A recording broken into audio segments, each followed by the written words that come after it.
When did I stop recording, man? This is not good, Lord.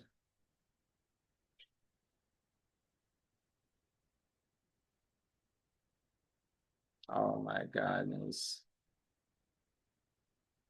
Birambabaje.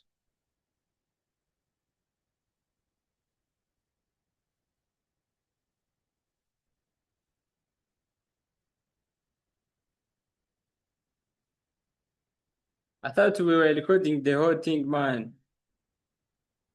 No, ntabwo twari recording. Kandi we did say a lot of things, man. Ariko ntari. Man. Oh my God. Oh my God. We didn't record this, the whole thing, man. Man. Yeah. This is bad, man. Everything we've been saying has not been recorded. Abantu bamissing the session, they are not going to know the reasons why we entered.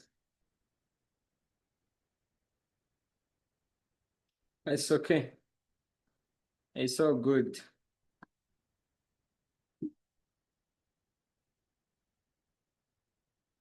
Iyo uri muri trade gutyo uba wifuza ko haza nk'urukandositike rumwe, bya bikandositike ujya ubona nk'iki ngiki cyaserinze hano, uba wumva ushaka kongera kukibona nk'iki ngiki, kino gikando cyaserinze hano, ukatuvuga ati ariko mana nk'iki gikando ukigaruye hano kikongera kigaseringa, ariko ibyo ntabwo bikora muri forex.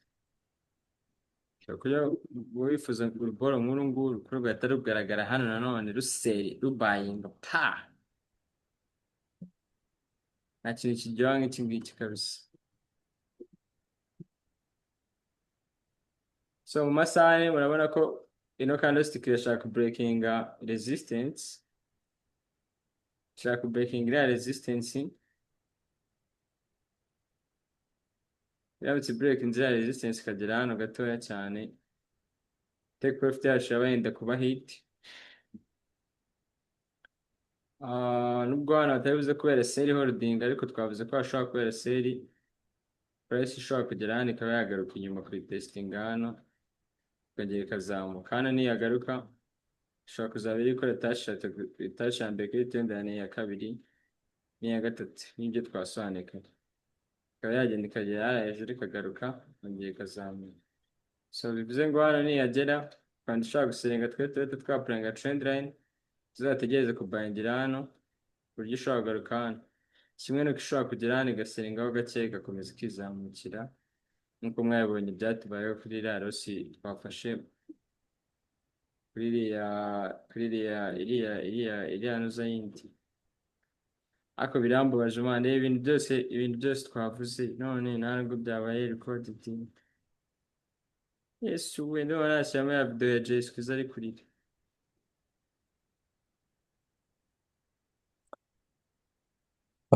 Iyo uri gufungura account ugakoresha Rwanda postal cyangwa zip code y'u Rwanda ni kangahe? Urashyiramo zeru, shyiramo zeru eshanu.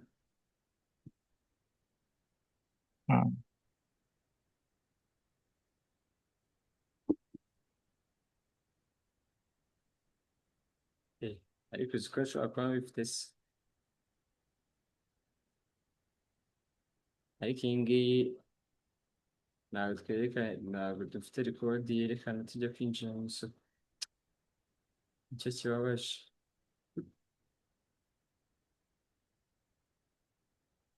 Natwe turi ku explaininga ka karosi na dentri.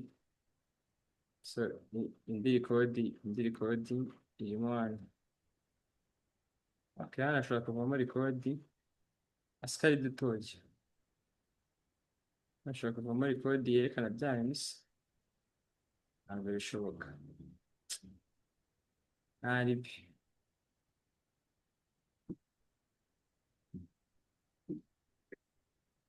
Oh ya yes.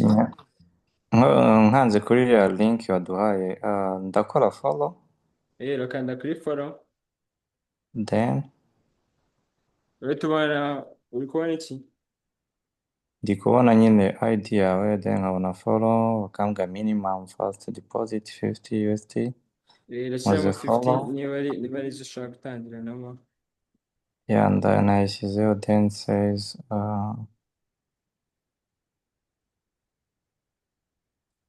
Kane, 50. What do I do from here?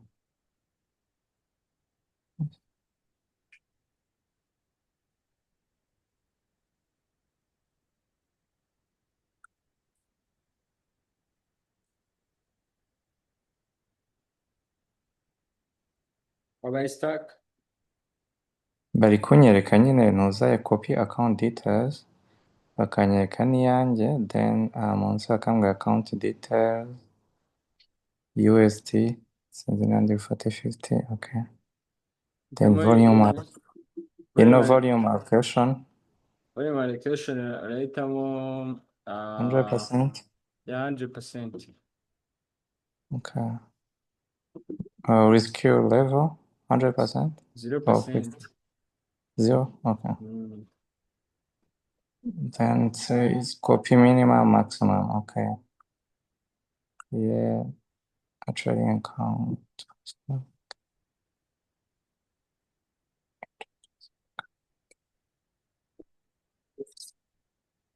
Uriya muntu ukoze buy ninde se? Afrique ukoze buy muri gold.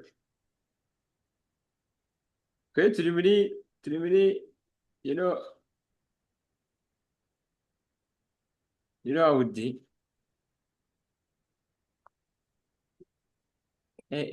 Uzi buriya da Afrique akoze uzi rosi irimo kuri gold kariya kantu konyine ubona yagiye. Hano bari kumbwira ngo introducing broker ID or campaign ID. Reducing broker irashyiramo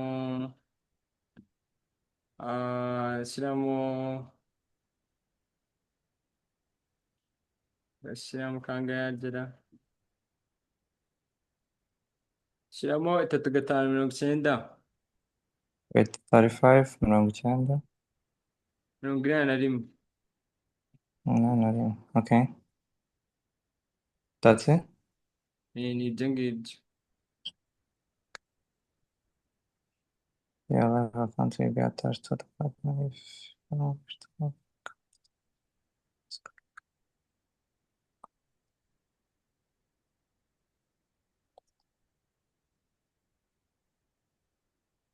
Urabona ko trade yacu amaze ku breakinga resistance noneho.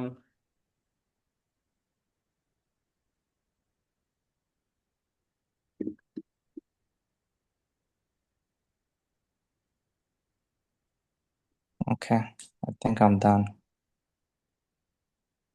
Ubwo niba wamaze gukora kopi indi trade turi bukore niyo iri bujyeho kuri account yawe. Izi ngizi ntabwo zajyaho zino ziri kuba none. Yeah, okay.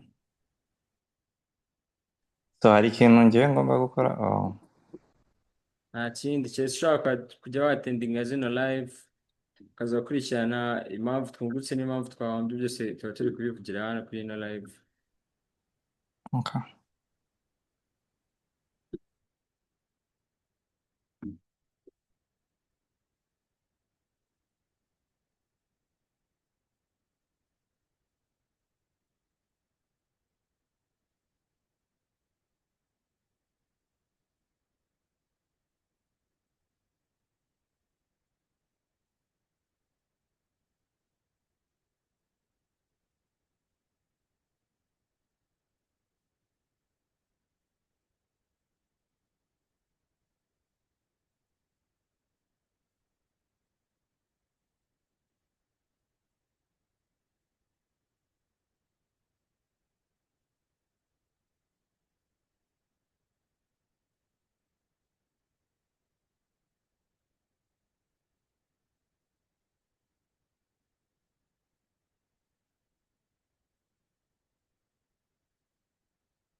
wamyutinze bro.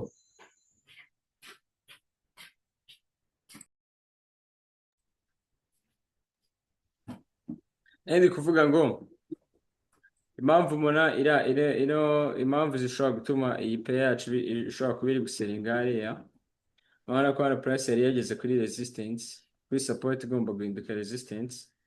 So support yabaye broken igomba guhinduka resistance. Hari abantu price ikihagera cyangwa ikihegera bahita bajya muri sell direct. Hari n'ababaya baba babaying hano hasi, babaying hano, bose bajya babaying hano, price igeze hafi ya resistance bavamo. Iyo abantu bose bavuyemo price igisubira inyuma, aribyo twita reaction. So kuba inga support rero twavuze ko iyi support igomba gutanga sell. Hano tuvuga ko hano harimo head and shoulder ya failinze. Hano iyi ngiyi ya shoulder cyangwa support yagomba gutanga buy, hano price ikaba yarazamutse none yarabreak. Bivuze ngo hano agomba kubera iki sell. Bino bikavuga ko dufite zone ebyiri za sell. Dufite zone nk'iya zone ya sell, tukagira zone nka zone ya sell. So hano twavuze ko dufashe nk'urugero tukavuga ko ari ku madolari wenda ku biceri ijana, sinzi ibiceri ijana rw'ibyo ari byo. Hano tukavuga ko ari ku ry'itanu. Wowe ushaka kugurisha ikintu ufite amahirwe yo kukigurisha ku ijana no kukigurisha ku ry'itanu, abantu benshi ndabizi ko mwahitamo kukigurishiriza ku ry'itanu. So bino bisobanuye ngo hano price kubera iba yabreakinze iyi ngiyi niyo resistance, main resistance, ariko izi high nazo aba ari resistance kwazo. Gusa zino body za candlestick zikora resistance iri strong. So hano urabona price breakinze resistance ni zone yose ishobora kugera hano igasubiramo inyuma ya resistance yawe broken, ikaza guhinduka support, hanyuma price yacu ikaba yakongera ikagera gute, ikabona imbaraga zo kuzamuka, ko uko isubira inyuma niko abandi babaya nabo bari buze kujyamo. So hano rero price bamubonye yaseringaga cyangwa iri guseringa, agomba kuba reaction nyine ko ni kuri resistance, ni support yinduka resistance. Ikindi bi break icyo nari kubabwira hano, abantu bose baba bakoze sell kuri zino highs bagiye basetinga ama stop loss. Urugero nka kare abantu bari baseringiye hano kuri ino zone, bari bafite stop loss hano hejuru. Murabona ko bari bafite stop loss hano. Murabona ko hano igihe price yahageze ikahita iseringa. Impamvu iseringa no kugira ngo abaserazi bajyemo ari benshi. Iyo abaserazi bajyamo ari benshi bagera basetinga stop loss z'abo hano, isoko rongera rigasubira rikabatwika inshuro imwe. So hari impamvu rero iyi sell iri kubera hano nayo ishobora kuba iri dangerous nk'ukuntu hano hari liquidity z'abantu baseringiye hano hejuru, hari n'abaseringiye hano bwa mbere cyagera bafite stop loss z'abo hano. Market ibakuramo, bamara guhomba ikongera igasa nk'iseringa, ikaba confirmation ya sell. Iyo baye iriya confirmation ya sell, hari abantu benshi nabo batangira gukora sell hano, bagenda bashyiramo ama trading orders hano ya sell, bavuga ngo nikomeza kumanuka. So hano ikora candlestick ishobora kwerekana ko abasellers bafite imbaraga, kugira ngo abantu bajyemo bakaba bamaze gusetinga n'ama stop loss. Hano rero ishobora kwita isubirayo ikabakuramo, yongera isubira inyuma abandi basera bajyamo, yongera isubira inyuma abandi basera bajyamo. Nibyo byatubayeho kuri ya trade y'ubushize. So hano target yacu ni hano hejuru. Iyi candlestick nayo igomba kuzikageramo hano, kandi byose ko iyi candlestick y'amasaha iraza gufunga, indi iri bufungure iraza gusubira inyuma nayo yongera izamuka. Ubwo dukomeje turebe ko biri buze kugenda, ariko kubera nabuze record ya video yose ya hafi y'amasaha abiri kuva twinjiye kugeza ubu ngubu, abantu ntabwo bari buze gusobanukirwa n'impamvu zose. Gusa abo twatangiranye mwebwe muri kugenda mubyumva ahandi. So kategereze turebe uko biri bugende. Iyi ni resistance, price ya breaking the resistance.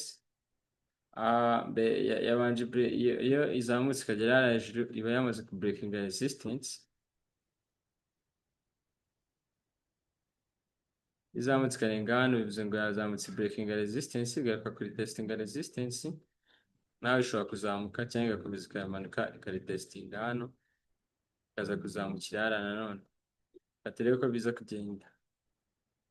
Twavuze ko ni breaking resistance turi bushyiraho break even, tukimira stop loss yacu tukayikura hano hasi, tukayizana hano twinjiye, kugira ngo sell iramutse ibaye ikaza guhitinga stop loss yacu, cyangwa ya selling ikaza kugaruka hano nituze guhomba n'ikintu na kimwe. Tuze kugumana capital yacu y'amadolari 20, tugomba kuyarinda ko nahomba byabigeze. So mugiye muri phone zanjye kwereka ukuntu twimura stop loss, murajya hano muri MT5,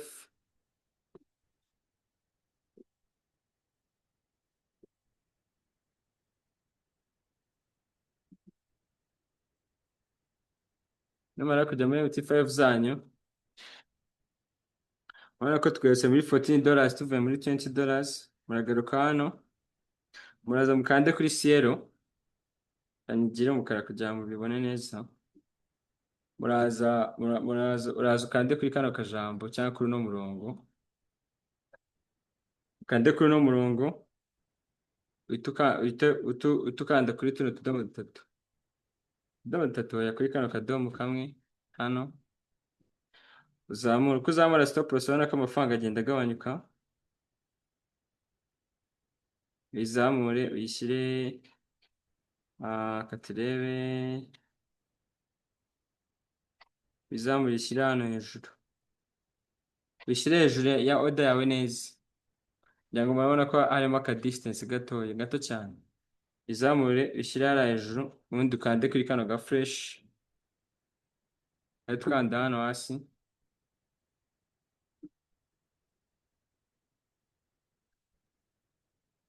ukande kuri modify, kande kuri modify, stop loss ya leta yimuka. Ubu ngubu igihe ikintu cyose cyaba gorodera amine ino pay iramutse iserinze ikagaruka hano aho twinjiriye, nta kintu turi buze guhomba.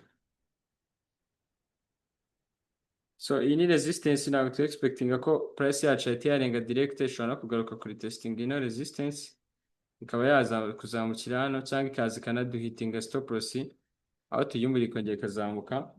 Gusa icyo tuzi icyo ni uko price yacu iri kugera gute, iri kuzamuka.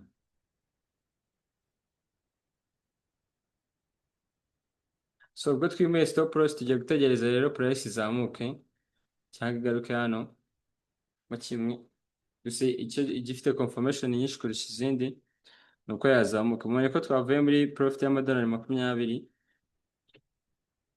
atutegereze turebe uko biri bugende.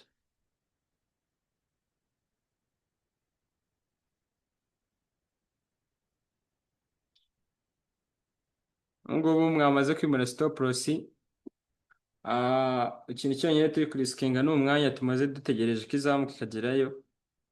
Iramutse igarutse ntabwo yaduhombya n'amafaranga n'atanu kuri la balance yacu ko twaduhombye. Uyu mwanya wose twamaze turi muri analyse n'ibiki byose. So guhomba muri trading, uhomba umwanya, ugahomba amafaranga, byose ni ibintu bisanzwe. We are going to be patient and wait and see how it goes. Asamu. Yes. Gushyira iyo ball uvuze. Mm. Ko mbonye haje akantu ka plus nibyo? Ka plus?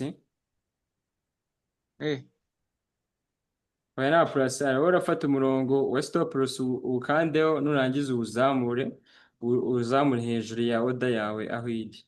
Nibyo ngibyo. Nibyo bita break even. Ngira ngo urabibona hano uko byagenze. Cyangwa bisubiremo. Njye navuye kuri internet ngarutse nyine uri kubivuga. Reba neza. Reba uko byagenze. Stop loss yacu iri hariya. Ukibona? Uri kubireba se? Kuri telefone yawe?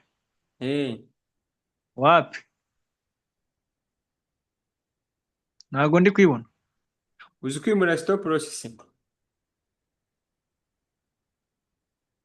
Ndabizi.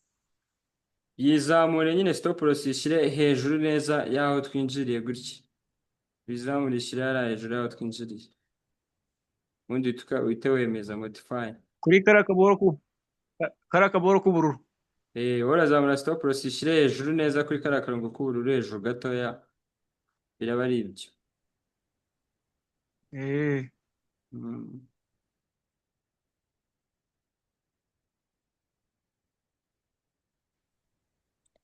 Ni indi trade ukoze cyangwa? Oya ni yayindi. Okay. Warangije guplacinga trade, ushobora no kumuvinga stop loss. Stop loss ushobora kuyimura. Okay.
Se murumva ukuntu gucedinga bi boring man. Sometimes it's boring and you feel like you want to see something that disturbs your eyes. Ariko amasaha tugezemo ni amasaha isuka rigiye kuba rigenda gake gake.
Hari umuntu utabashije kwimura stop process.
resistance being broken.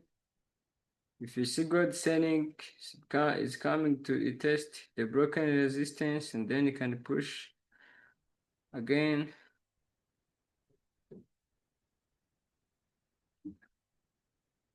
So we be patient. This is the broken resistance zone.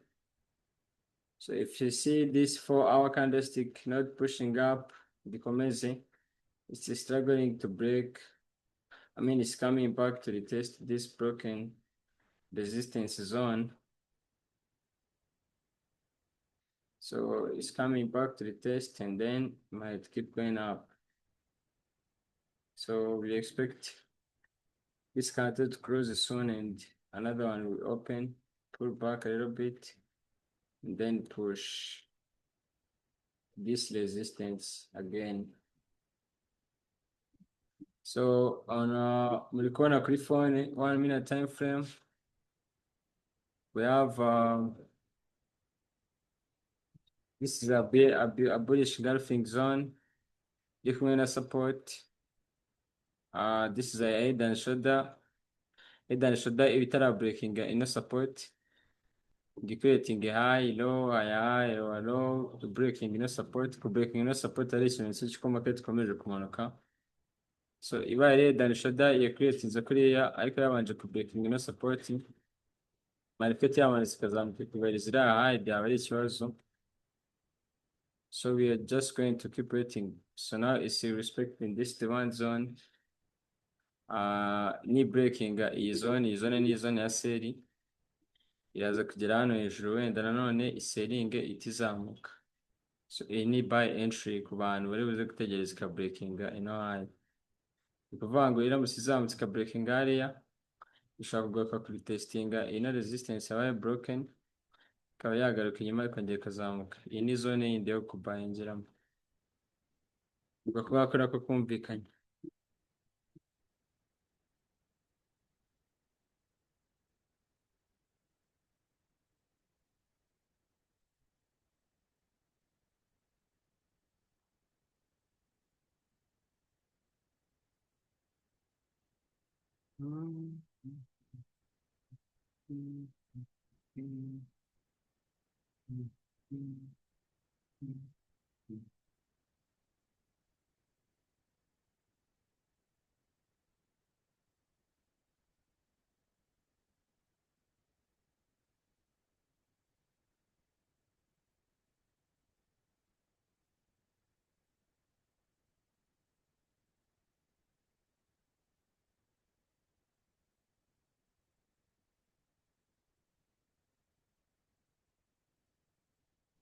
Mperuka guhamagara mama wanjye umuvugishe, ngomba kumuhamagara.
Minota ibiri iriya kandositike ya bayi igafunga tukareba ibyayo.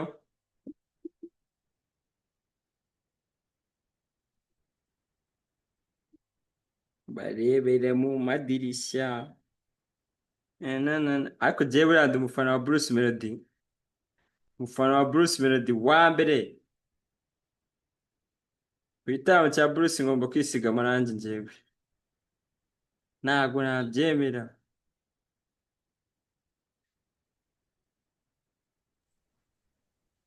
bro uriya mujene kugira ngo umufana w'ibyo yasaba uba utari munyakazi. Ngo iki?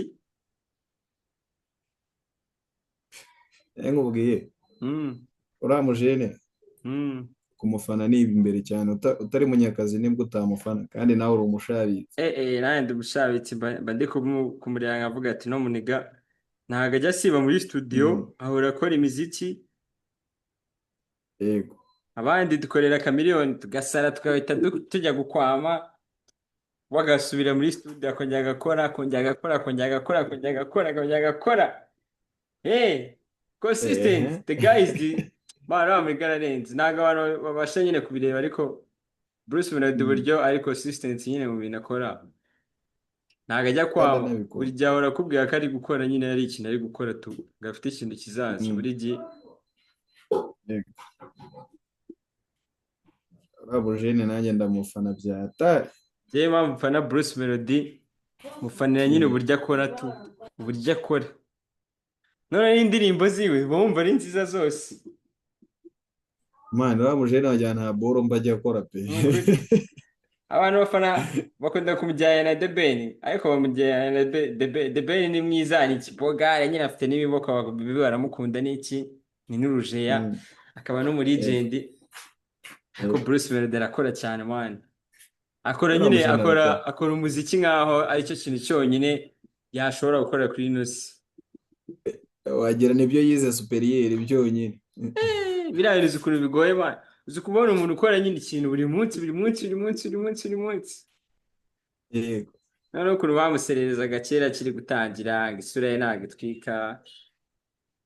Abantu bamucaga amazi yaje kuri appointment zabo, ubu ngubu bari kompeta nawe ibaza ibyo kintu kugira kirenze.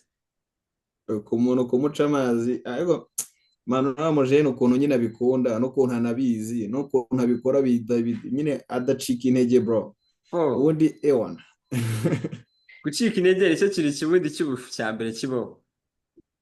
Ari story yigeze kudutera Bruce Melody kuntu ngo imvura yamunyagiye mani avuye mu gitaramo agiye mu kindi gitaramo ari kuri moto. Noneho motari ngo niba moto yaramuzimiyeho bari kuri arite imbere y'abanyeshuri bugamye kandi imvura iri kugwa. Bruce Melody agiye mu kindi gitaramo ahandi ngo mu yindi sare. Noneho moto izimira imbere ya arite neza y'abanyeshuri. Ngo umwe aramubona ngo urasi Bruce Melody ra, kandi Bruce Melody ngo icyo gihe yari afite ngo imiziki iri hiti mu minsi yashize. Akubwiye ukuntu abantu bamurebye araseba, ariko he keeps coming back man. He keeps coming back, whatever they may say, he keeps coming. Yani motivation. Undi muntu ugiye wumva motivation buriya ni Rocky. Rocky yaje mu gasobanuye abantu bareba filime ari ukwishimisha gusa, nawe abikora nta biceri bibahereza, abarabageta tugiye kubikora gutya, noneho business yacu tuyigiye business ibyara amafaranga. Tureke gusobanura gusa. None reba hari US ubu ngubu.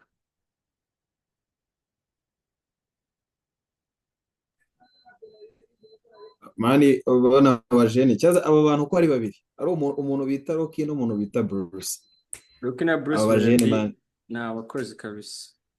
Shout out to them kabisa mani, barakura ubona nyine ibintu byabo babikorana umuhati, wajya nta gace k'ubunebwe bagera muri bo wallahi. Ubona ko Rocky uploadinga kuri YouTube buri munsi biriya boro byose. Yego. Ikura bigenda iyo ukora sinzi kabisa. Barabaji bavumbuye ibanga ni ukudasiba. waba yego waraburije kora, waba wabyaciyemo kora, byaba bigenda kora, byaba bitagenda bikore, ariko nyine mm, ubikore tu. yego Ubu ngubu abantu bari bakoze seri kubera kiriya gikanda bose bagiye guhita bahomba. ubu bari mu marira cyaze mwana uranarenze Aha bora ndi nanjye kubona ndahomba. abantu benshi ubu tugiye guseringa Hano nyine iyo wibagiye impamvu uri muri bayi uvamo ugakora seri, yego ugasanga inyungu wakoreye muri bayi zose uhita uzihombera hariya kuri seri. Kubera iki? Kandi hano umuntu wakoze seri ntabwo ari buze gushobora gufunga, arakomeza areba yego impamvu zose ziri hariya hejuru zituma seri yiwe iri bube, ahora azishaka ahora agomba pesa azishaka. Uko akomeza azitegereje kandi dukomeza dutegereje, ahubwo impamvu ziri butume bayi yacu ikomeza. Ni ukuvuga nyine ugomba mm, gukurikirana isoko mani, ukamenya aho ryatangiriye, ukamenya uko byagiye bigenda nyine, ibintu mm, byose tu.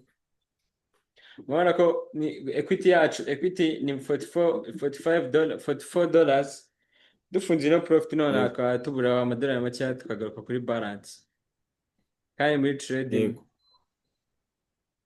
kandi nigereyo ubundi nigera hariya kuri tipi tuba twagarutse kuri ya deposit nigera deposit yacu yabikomeje, icyo tugomba gukora no kwitondera nyine trade turi bwongeye gufata, tukayikorana nayo nk'uko twakoze iyi yego ngiyi. Ubundi ikintu kigorana ubundi muri trading ni gutegereza iyo setup. Urabitegereza gute? yego Nicyo kintu cya mbere kigora. ariko bigasaba skills nanone bro gutegereza utazi ibyo utegereje nabyo ni ubusazi ni madness Bisaba ubwenge, ntabwo buri gihe wajya utegereza utazi ikintu utegereje. Bisaba ubwenge Mm, ukamenya ngo ugiye gufunga profit imvemo, ariko se niba ahantu ugiye kuviramo utahakorera seri, kuki uburinda uva muri buy yawe kandi ubizi neza ko aho hantu ugiye kuvira muri buy utahakorera seri?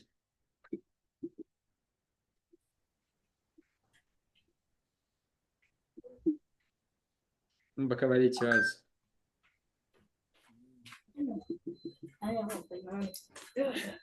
nta giceri cy'ijana ngo kashi ufite.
Samuel, Yeah. abo bantu bari seti ko batajya batubwira ukuntu ibintu biba byifashe. Abantu bari hanze se, ikibazo iyo ubabwiye ngo ibintu byabo ngo bimeze neza, bahita bakubwira ngo aha ngo biyeke. none se isoko bari kuryinjiramo bari gufata trade ko twebwe byanze dukomeza kureba gusa dukoresha amademo. Bari abantu bo hanze akazi baba bakora babahemba neza, bashobora byaranze kumuhemba. mani iceceka Nawe se nawe byaranze bawe uriya. asa muceceka byaranze. Abantu bari hanze mufite amafaranga mani, baze kugira ngo ku kwezi babe bagomba nk'ibihumbi 3 by'idolari. Ubwo se ayo mafaranga wayakoresha iki? Ni ukujya wohereza mu ntabwo uzi Rwanda biri buri kwezi, ni ukugura ikibanza. ntabwo uzi biri zitwishyura tuza, ntabwo uzi biri zitwishyura. amafaranga 3,000 hahita havamo 2,900. Miliyoni 2,900. 299 mani ko yagabanye. Guys, Ugahita usigara uri hasi warahiye ndagaswe. bahita babakata se. Umva nta uyu diri iri usibye mu no mani. kumukata ahubwo wowe urikata. ngo amazi, ngo n'umuriro, ngo ibishingwe. ntabwo uzi iyo guhitinga noneho nk'ubukonje ndakurahiye. noneho buno turi mu bintu by'ubukonje, noneho uzi amabira ari kuza. Gukosha. nese ko numvanze ubundi ariko ubuzima bwose ni kimwe ahantu hose mana nawe ko muyabukorera nyine ari menshi namwe mugomba Nikagenda gusubiramo brother. menshi. wapi ahubwo uwo muvandimwe ku byarangiye atandabuye ukuntu byagenze. Ese kumbe ni cyawe sha. Igihe bari cyagiye fone yarazimye Ntabwo nemeye ko ari we wanje. birangira nk'ubusa.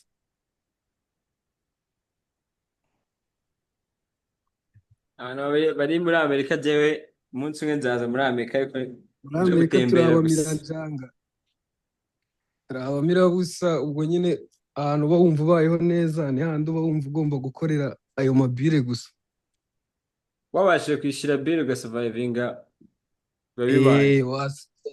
bire wazishyuye ewana, aho ngaho nta kindi kintu utekereza, uba wumva nta ribi, warahisemo kwibera umuyehova. ariko rero nanone hari igihe iyo ufite udufaranga uri gusaguraho udukoresha neza imibare ikavamo.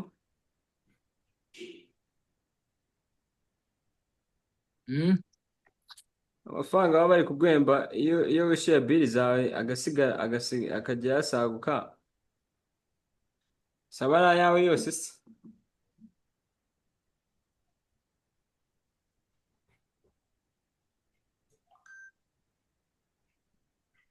ino challenge yacu ariko cyakoze iyo tudahomba trading ebyiri twakuba turi mu kajana. nitugera mu kajana muri desi tuzaba twagiye.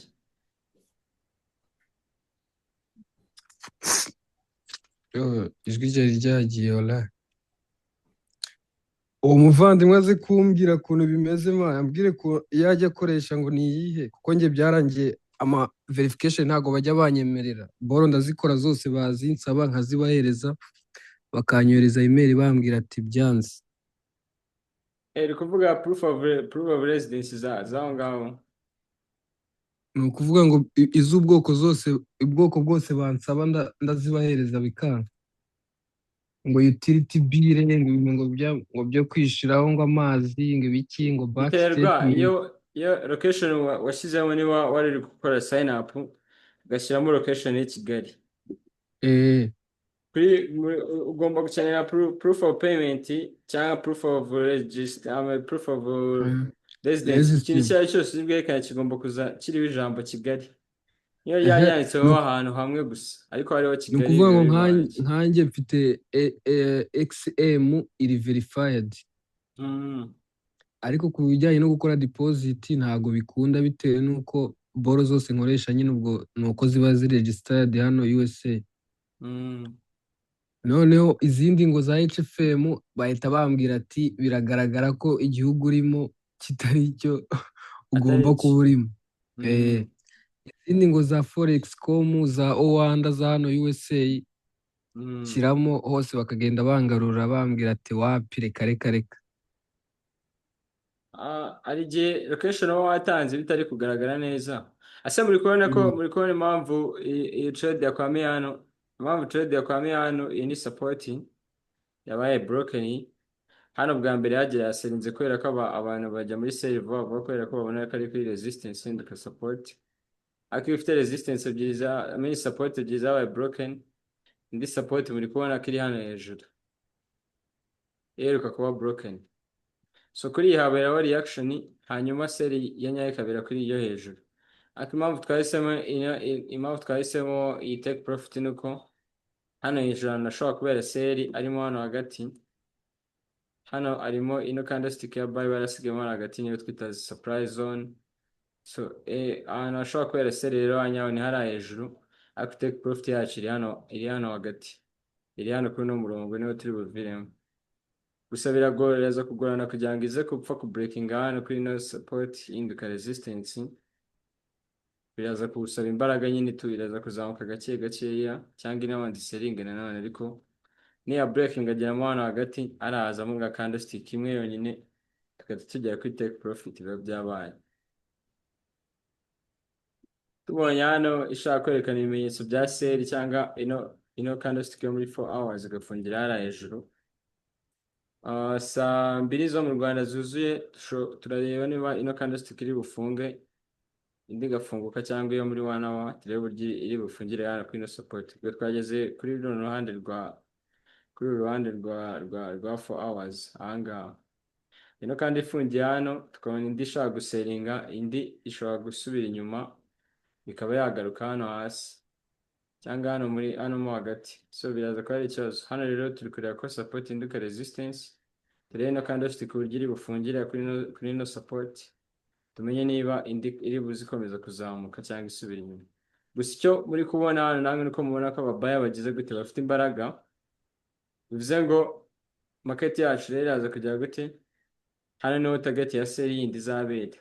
Impamvu mwumva turi gushaka gutuka confirmation twose niko twebwe turi aba day trader, turi kureba kuri buri kandi, ariko ngiye kubibutsa impamvu no buy ifite imbaraga, kugira murebe impamvu no buy ifite imbaraga.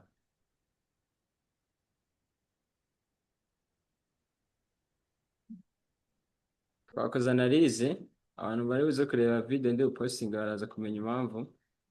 Dusanga ko muri 4 hours urabona ko price yari kumanuka yaje kugera ahantu hano, mabana niho support resistance y'ushe yabaye broken, yari itaraba retested mu bwa mbere rigeze hano. Twavuze ko rero bari ubwa mbere igeze hano ishobora kubayinga, kubera ko abantu benshi baruze gukora buy igasanga isubira inyuma. Noneho tumaze kubona ko iri buze gusubira inyuma, tumenya ko mbere yo gusubira inyuma urabona ko iri kubayinga. Gusubira inyuma bivuze ko iri buze kubayinga. So kugira ngo price ive muri sell ijye muri buy, hano hagomba kuza kubamo head and shoulder yerekana ko market yagize gute igiye in the direction, tukaza kubayingira hano kuri head shoulder, cyangwa imaze ku breaking resistance tukaza kubayingira hano. Rero twagiye muri time frame dutegereza ko iza kuzamuka. Mbere yuko tujya muri time frame rero twaje kureba, turavuga ngo price yacu ahantu ishobora kuko kuri support induka resistance induka support, agomba kuba reaction y'aba buyers n'aba sellers bakava mu isoko. Turavuga ngo reaction iramutse ibaye ahantu hashobora sell ishobora komereza, ishobora kuza gukomereza ahangaha, kuko hano harimo head and shoulder, dufitemo left shoulder, tukagira head na right shoulder hano na mini right shoulder ahangaha. Bivuze ngo market agomba kubayingira igakomeza ikazamuka. Urabona rero ko yahabayingiye ariko yajya ikaza guhaferinga, bivuze ngo hano harimo support yabaye broken igomba guhinduka resistance, na hano hari support igomba guhinduka resistance, ariko ko iyi ngiyi ari support igomba guhinduka resistance. Iyi ni zone ya sell, ni ikaba zone ya sell, kandi abantu bafite igishoro kinini baraza gusengera haraje. Niyo mpamvu rero twagumye muri buy, ari nayo mpamvu ndi gukomeza mvuga ko iyi buy ishobora gukomeza kuzamuka paka igeze hano kuri ino zone yacu. Ubwo banje kubumvisha ukuntu bimeze. Hano urabona ko twenda kugera kuri take profit. Nababwiye ko niza ku breaking hano ino resistance ikaza kugeramo hano hagati, kugera hariya hejuru haza kuba byoroshye, haza kuba harimo candlestick imwe cyangwa ebyiri, tugatinga take profit amadolari 30 nangahe tukayafunga. Tubonye biramutse bishatse kugorana twafunga, tukaza gushaka buy nanone hano hagati, hano hafi. Murabona ko price yasize ikoze hano bullish engulfing, ya breaking the resistance yari strong, bivuze ngo anytime yaza kuri testing hano ikongera ikazamuka. So kugira ngo pullback ibaho kubera impamvu, hano hagomba kuba hari impamvu ituma aba buyers bakenera bakenera kuvamo n'abasira bakajyamo kugira ngo isubire inyuma. So hano impamvu ihari ishobora gutuma price yacu isubira inyuma ni support ihinduka resistance wenda hano hagati, cyangwa ikaza kurenga ikajya gukora muri ino zone ya sell. Ino zone ya sell ishobora gutanga sell igaruka hano muri zone ya buy, ubundi twongera tubuyinga. Kimwe nuko ishobora gukomeza ikizamukira. Ndamubona ko tugeze mu madolari 26, tuvuye mu madolari 28 hafi 30. Nituyafunga turaza kugarukana initial balance yacu. Abantu bakoze copy trading bagashyiraho menshi, bahombye menshi kuri coveringa, bibuze kugenda gakeya, kubera ko niba wowe ufite amadolari 200 afiteho 20, iyi no trade yaba ari ku inshuro 10. Urumva rero kugira ngo ize kugaruka inyuma, igihe twawe n'inzu buri mu nyungu nyinshi, igihe twahombye n'abahomba menshi abakoze copy. So we're going to wait and see, and this thing requires patience. bisaba kwihangana no gutegereza ukaba uzi ibintu byinshi ku buryo utaza kureactinga aho bidakenewe ukareactinga igihe bikenewe gutyo gutyo.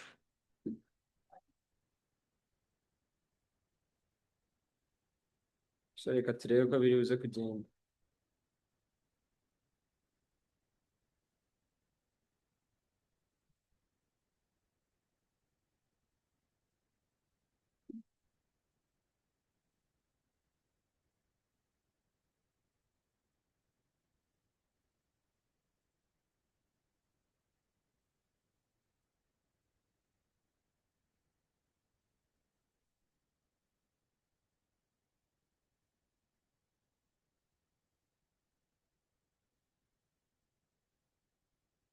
So impamvu umuntu dufite time frame, dufite chat hano yerekana 4 hour time frame, iyo utangiye kugira ubwoba hano muri low time frame biri kugucanga, nkabonye ko ikintu gikomeza kumotiva ari uko uba wibuka analyse yawe yo muri higher time frame. Higher time frame ikomeza kwibutsa ko nubwo wabona sell iri kuba ariko isoko direction ari high. So iyo ufite chat yawe ya higher time frame ku ruhande ihora ikwibutsa ikubwira ati nubwo ubona wenda iri gusubira inyuma wibuke ko ya breaking the resistance, niba ubona candlestick iri gusubira inyuma wenda igiye gukora hano isubireyo, bikomeza biguha confidence. Ikindi wabona iri gusenga ukibuka ko ari kuri support ishobora guhinduka resistance anytime, ukamenya ugomba nanone kuba careful.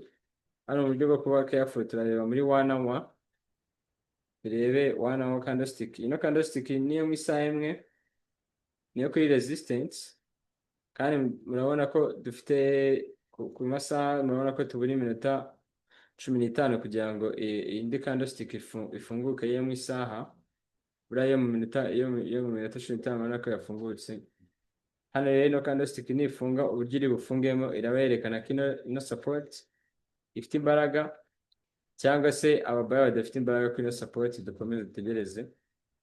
Ubwo candlestick ndi kuvuga iri bufunge ni iyi ngiyi muri kubona, iyi ngiyi iri kuraninga. Iyi candlestick nifunga uburyo iri bufungemo birakubwira niba hano abasore bafite imbaraga tuvemo, cyane niba nta mbaraga bafite tugumemo pakize igere muri ino zone ya sell. Take profit yacu ndakeka iri hano hafi gutya, urabona ko yenda kugerayo. Hano hantu naho sell yayo ntabwo ifite imbaraga, sell ifite imbaraga ni hano hejuru. So we're just here waiting. Let's be more patient and see how it goes. Hano harimo resistance abaye broken igomba guhinduka support. Hano muri ino kandi harimo demand ishobora kugera hejuru ikagarukamo hano ikaretestinga support igahinduka resistance, ikakora no muri demand, resistance igahinduka support, ikongera ikazamuka. Izo ni confirmation zose zitanga iki buy. Abantu bakoresha smart money bategereje kubayingira hano hasi bavuga ngo ino ni order block kubera ko ya breaking the high of the previous high, ibintu nk'ibyo ngibyo. Ubwo nabo bari expectinga ko izagaruka hano, bakanavuga ko ino buy, abantu bakoresha smart money bakavuga ko ino buy igomba gukomeza paka igezemo hariya, kuko hano niho bazakorera sell aba smart money. Bakavuga ko buy baselingira hariya gusengeramo hano hagati. Gusa hano hagati sell ibamo ni scalping, kimwe nuko ishobora kwita ikomeza kwiselingira. Urasanga uri gukoresha amastrategy menshi ubasha kureba mu isoko n'ishusho uyirebera muri angles zigiye zitandukanye. So just gonna wait. Ziriya losi twagize uko losi zigenda zigabanya, abantu batari dedicated kuri no plan bagenda bavamo. Dushobora kuzagera kuri plan hasigayemo abantu bari dedicated, cyangwa se harajoyininze n'abandi bafite ibifaranga byabo byinshi. Tuzagenda turebe uko bikurikirana.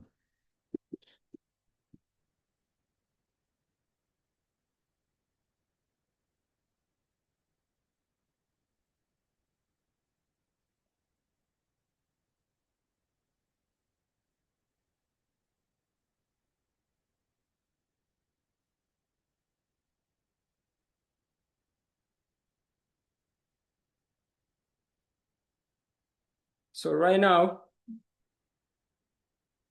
ikintu tugiye gukora, mufunge ino order, muyifunge kuri phone zanyu. Namaze gufunga. ni closing.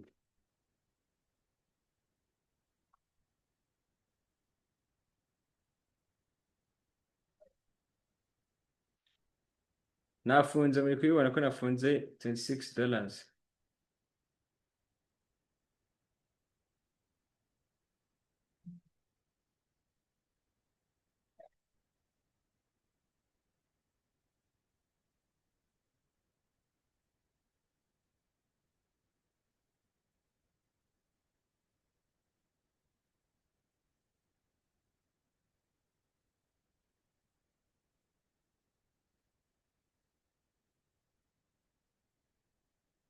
Amaze gufunga se. Ubwo dufunze rero igiye kugenda igiye guhita nga take profit. Mahita muvuga ngo kubera iki dufunze se menta ko bigenza gute tutari waduteguje.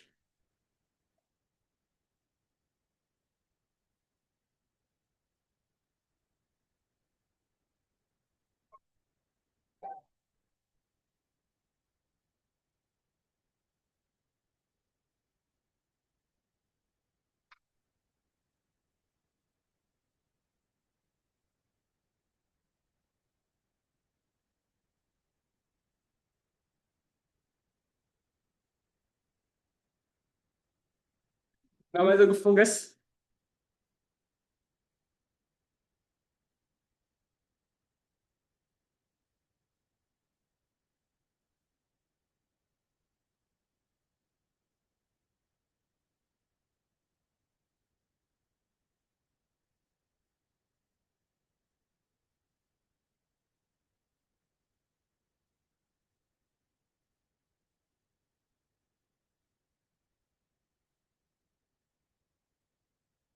Wow.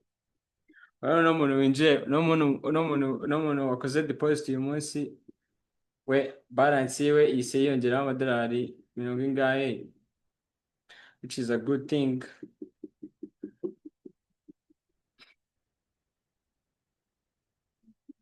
$30 already. Wagumyemo. Abantu mwagumyemo, you're going to make money, but I will tell you the reason why I just told you to close. Ntago ari ubwoba ariko no makenga nyine abarimo, I will tell you why we closed. Muracyarimo siba mukirimo, is so good. If you closed, I will tell you why we closed and what you are going to do next. Because our setup is still valid and we still have a point where we can sell or buy from. Ariko biraza kumbabaza nikomeza kuzamuka bust. But don't worry. We still have a chance to buy it again because this trade we have a long journey there.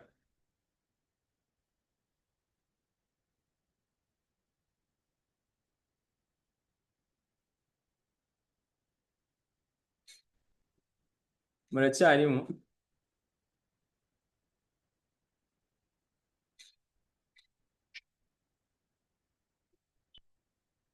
Abantu muri kubona recovery iri kugenda neza, si mwamudu screenshot twa profits nadushyira muri no group kugira ngo abamisinze baze kutubona. Ni mu busabe bwanyu ndi kubasaba.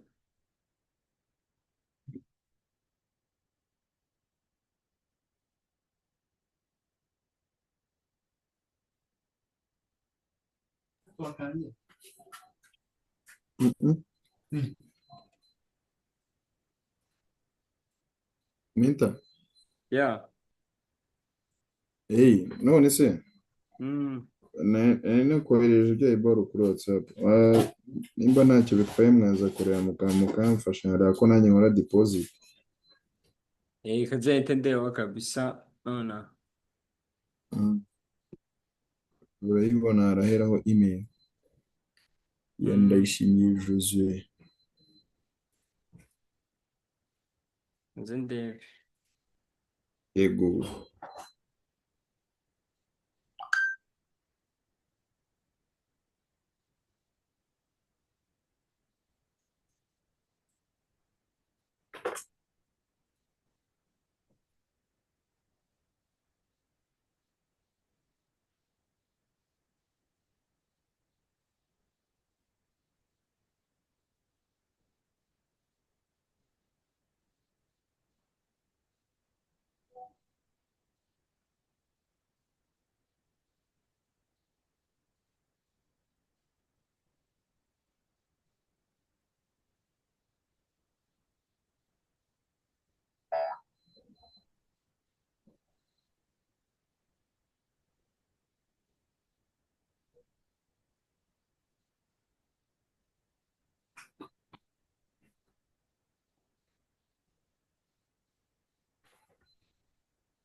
So impamvu nafunze hano, impamvu mvuze ngo dufunge bajyanye bereke. Hano hari trend zigiye zitanga seri, urabona ko izo zose ni resistance, iyo zihuje gutya zishobora kubyara trend line. Abantu bazi bya compression n'ama setup y'ama fake out muri supply and demand, iyi ngiyi bishobora gutanga seri isubira inyuma hano, bishobora kuba ari seri ya pullback cyangwa seri ikomeza kumanuka mpaka hano kuri entry yacu. Ariko nk'uko kimwe twategereje ko price iri bugaruka nihagaruka tukaza tubayangira hano, ni kimwe n'ibishobora kuba hano market ishobora guseringa ikagarukamo hano. Ikindi muri iyi zone muri 5 minutes na 1 minute mwabonye kuri phone ko harimo head and shoulder, harimo kano ka left shoulder, akabamo n'aka right shoulder. Kano ka right shoulder kagomba gutanga seri, bivuze ngo kabaye broken, so iyi seri ishobora kugaruka hano kuri right shoulder ikongera igatanga buy ijya guhitinga take profit. So ahangaha dushobora guscalpinga tugashyira stop loss yacu hano hafi. Iyi stop loss yacu yaba iri mu kangaratete cyangwa muri risk kuko hano hasi harimo indi zone ya buy. Gusa tubonye proof yuko iyi zone igiye gutanga buy, dushobora kubayingira hano, price kaza gukomeza kujya gute kuzamuka. So impamvu babwiye ngo dufungare hano uko iriya pullback ari kugaruka, ibishobora kugaruka ari pullback cyangwa ikagaruka ari movement ya nyayo iseringa bitewe n'iki n'izi trend line mberetse. So we expect it to come back here. Muri ino zone harimo head and shoulder failinze, hano niho hashobora kuvamo indi buy ikomeza. Hano rero turaza kwitonda turebe niba igeramo hano hagati cyangwa niba igera hano cyangwa niba yubahiriza buy ikomereje mara hejuru kuburyo dushobora gusubira muri buy. Izi updates zose impamvu mubona dukomeza gushaka buy niko muri 4 hours dufite proof yuko price iri kujya gute igomba kuzamuka ikagera hano hejuru. Hano abasellers bambira bagomba kujyamo kandi babizi ko ino candlestick igiye gufunga, irabura iminota ine yonyine ikahita ifunga. So niyo mpamvu turi kuvuga ngo niramuka iseringi hano igasubira inyuma cyangwa ino candlestick igafunga yerekana seri, twe tube twafunze yacu twavuyemo dutegereza izindi reaction. Gusa ikintu kijyanye nuko ishobora gusubira inyuma hano hejuru, hano hasi igahita yongera ikazamuka paka kuri iriya zone. Hano harimo andi mafaranga angana nk'ayo dufunze nonaha, niyo setup tubize kujya gute gufata hano hejuru.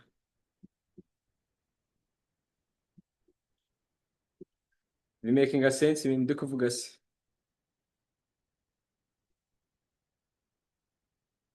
The answer is Yes, sir. yes. Thank you, Yes. thank you. You're just making sense, bro. Hari igihe itavuga ati n'ubu ndabizi ko batagiye gusubiza kandi nisubiza kugira ngo video ikomeze.